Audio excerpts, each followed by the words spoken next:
Okay, mentor. I just, two more, hang in. And these are going to go relatively quickly, but I would like you to see tonight at least these 6.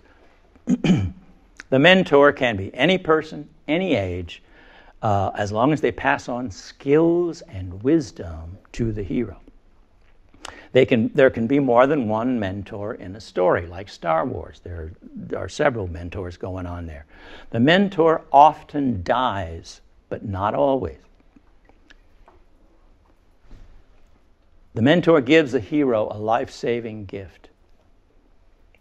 That is almost always, that's what happens. Whether it's knowledge or it's an actual gift, or if it's teaching the hero about the power of the Force, that is a life-saving gift that Obi-Wan passes on. They can be also dishonest, immoral, or a reprobate. That has nothing to do with what we're going to be seeing now here. But like, for instance, A League of Their Own? Mm-hmm. You know, the Tom Hanks part, the drunken guy who gets the job of being their coach, a reprobate, and turns into quite a meaningful and powerful mentor character. Can be dishonest or immoral or a reprobate, and can be negative. This one gets overlooked sometimes. Can be negative and be teaching or trying to teach the hero the wrong way to live. In The Firm, remember that Tom Cruise film? The Gene Hackman character, I forget the character's name, but he's assigned, the newbie, the Tom Cruise character. He's the partner of the firm who's assigned to teach him the glories of the ways of working in a firm that their major client is the mafia.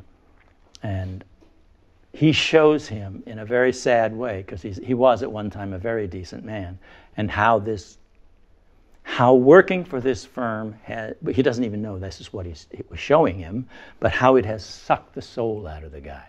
He's crushed by what he has done with his life. Okay, some successful mentors. I'm going to show you the Matrix. I got a bit on the Matrix here. Morpheus is, the classic father figure of all time. Penny Lane, also interesting. She is a young woman groupie in Almost Famous.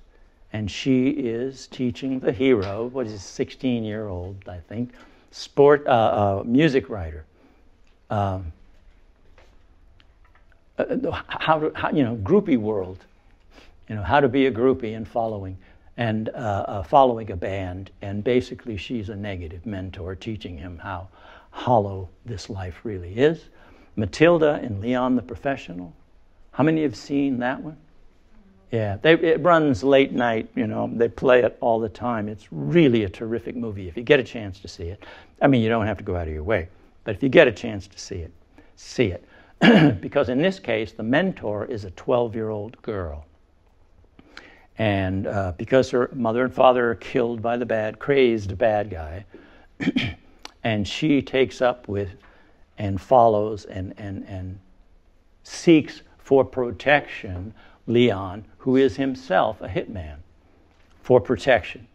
But what she ends up doing is giving Leon a reason to live, teaching him about life. Natalie Portman, right? Yes. It was one of her first. Yeah, I think it was. One of her very first films, and it's, I think, a very powerful film.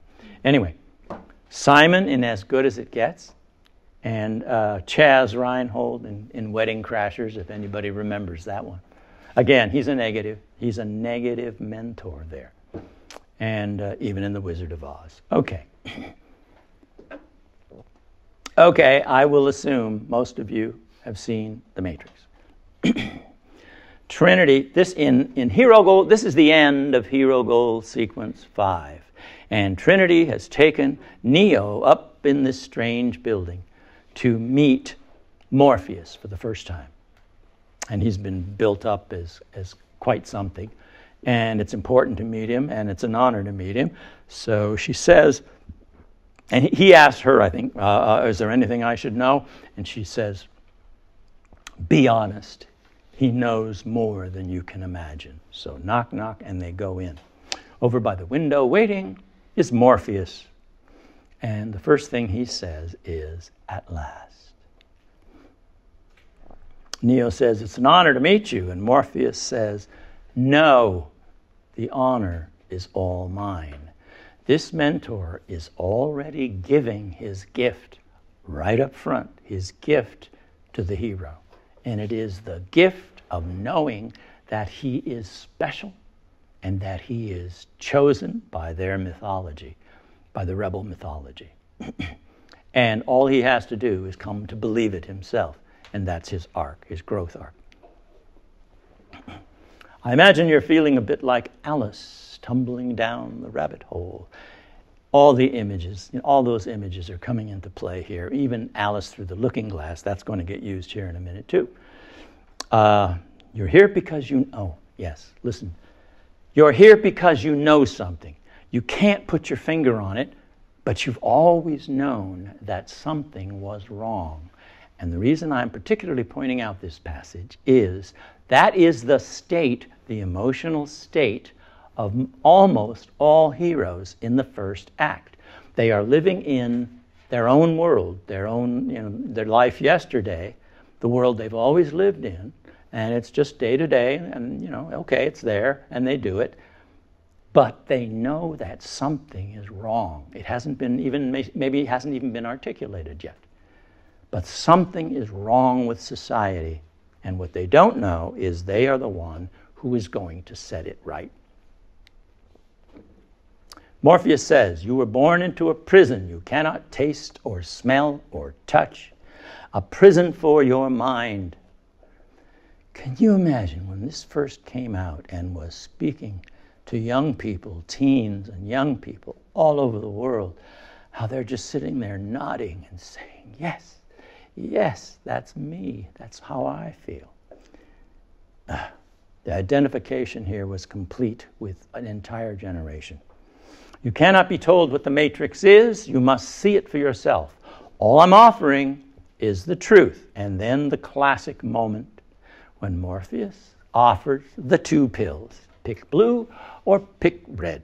Pick blue, you wake up in your bed and you go on about your lives, and you forgot this altogether. Pick the red, and there's no turning back. So, of course, the hero picks the red. And that is the inciting incident. When he chooses and swallows the red pill, that is what begins this story and no other. He is defined by that act. And there's no going back. That has already been stated through him. So that is the end of Hero Goal Sequence 5, and it pushes us into Hero Goal Sequence 6. And Cypher, he meets some of the crew. Cypher says, "Buckle your seatbelt, Dorothy, because Kansas is going bye-bye." And things start to get weird and change, and the mirror starts to flow, and he touches it, if you'll recall. And then the mirror latches onto his finger and starts pouring up his arm, and there's no stopping it. And it's about to drown him. Not looking good for Neo. But then this takes him, boom, he wakes up in a tank-like thing, covered by membrane and tubes, and he fights his way out, right? It's like being born. It's a metaphor. It's being reborn into the real world. He fights, he gets up, and he takes a look outside of his own pod to see millions and millions of other pods just like it. You've been living in a dream world, Neo. This is the world as it is today. Watch this. What do we call that look? Bingo. Stunning surprise 1 for Neo. He wakes up and he sees the real world for the first time. Eyes open wide, mouth open, drippy with birthing goo. It takes place 33 minutes in, which is just about perfect.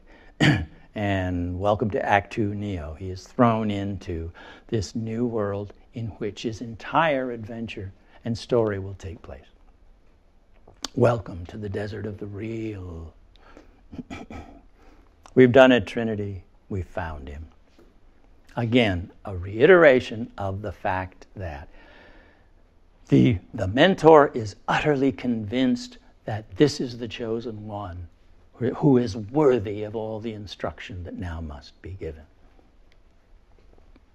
Okay, mentor can be any person of any age. Yes, can be more than one mentor in a story. In this case, actually, there's only one mentor. The mentor often dies, but not always.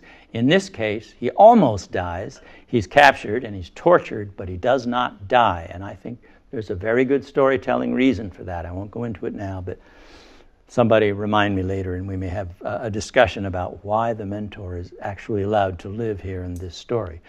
Gives the hero a life-saving gift. Yes, belief that he is extraordinarily special. Can be dishonest, not relevant here. Can be negative, not relevant here.